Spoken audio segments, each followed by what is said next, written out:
திருவள்ளூர் மாவட்டம் திருமழிசை அருகே ஆட்டோ ஓட்டுநரை அடித்து கொலை செய்துவிட்டு விபத்தில் சிக்கி படுகாயமடைந்து விட்டதாக கூறி தனியார் மருத்துவமனையில் சடலத்தை விட்டுச் சென்ற 4 பேர் கொண்ட கும்பலை போலீசார் தேடி வருகின்றனர். இதுகுறித்த மேலும் விவரங்களை செய்தியாளர் பாலாஜி வழங்க கேட்கலாம். பாலாஜி, வணக்கம். விவரங்களை சொல்லுங்க. வணக்கம்.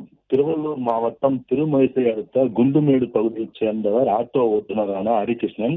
இவர் நேற்று இரவு ஹரிகிருஷ்ணன் வீட்டில் இருந்தபோது காரில் வந்த மர்ம கும்பல் ஒன்று அவரை அழைத்து சென்றதாக கூறப்படுகிறது.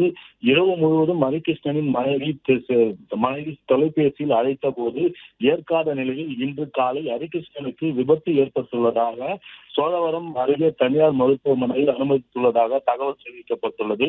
இந்த தகவலின் பேரில் ஹரிகிருஷ்ணனின் மனைவி கற்பகம் சோழவரம் அருகே நல்லூரில் அமைந்துள்ள தனியார் மருத்துவமனைக்கு வந்து பார்த்தபோது ஹரிகிருஷ்ணனின் கையில் வெட்டுப்பட்டு தலையில் காயங்களோடு சடலமாக கிடந்துள்ளார். காரில் வந்த மர்ம கும்பல் ஒன்று சாலை விபத்தில் ஹரிகிருஷ்ணன் படுகாயம் அடைந்ததாக மருத்துவமனைக்கு அழைத்து வந்ததாகவும் மருத்துவமனையில் பரிசோதனை மேற்கொண்ட போது மருத்துவர்கள் ஹரிகிருஷ்ணன் ஏற்கனவே உயிரிழந்து விட்டதாக தெரிவித்த போது 4 பேரும் சடலத்தை மருத்துவமனையிலேயே விட்டுவிட்டு அங்கிருந்து தப்பிச் சென்று விட்டதாக மருத்துவமனை தரப்பில் தெரிவிக்கப்பட்டுள்ளது.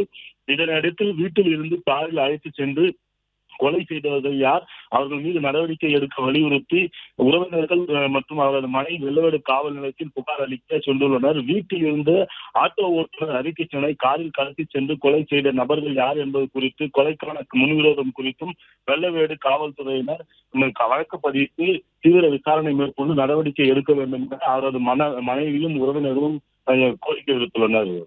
பிளே ஸ்டோர் மற்றும் ஆப் ஸ்டோரில் இருந்து பாலிமர் செயலியை QR கோடு மூலம் பதிவிறக்கம் செய்யுங்கள். செய்திகளை உடனுக்குடன் பெறுங்கள்.